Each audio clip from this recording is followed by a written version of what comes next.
या बातमीचे प्रायोजक आहे युनिक पेट्स। सर्व प्रकारचे पेट्स फूड अँड ॲक्सेसरीज।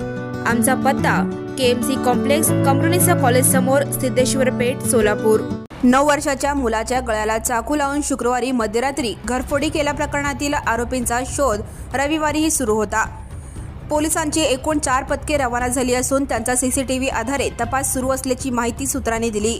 चोरट्यांनी चोरलेल्या 2 बाईक पुणे रोडला सापडल्या आहेत, अशी माहिती पोलिसांनी दिली। चोरांनी शहरातून 2 दुचाकी चोरल्या। आधी त्यांनी होडगी रोडवरील विकासनगर परिसरातून दुचाकी चोरली। तेथून होडगी रोड, 7 रस्ता, रेल्वे स्टेशन, एसटी स्टँड, जुना पुणे नाका, मड्डी वस्ती येथे येऊन कार चोरली। तेथेच दुचाकी लावून अवंतीनगर येथे घरफोडी केली। त्यानंतर पुन्हा मड्डी वस्ती येथे येऊन चोरी करून कार तेथेच ठेवून दुचाकीवरून पुणे मार्गावर गेले, अशी माहिती सूत्रांनी दिली। त्यापूर्वी आरोपींनी त्या मार्गावर अनेक वेळा चकरा मारल्याची माहिती सूत्रांनी दिली।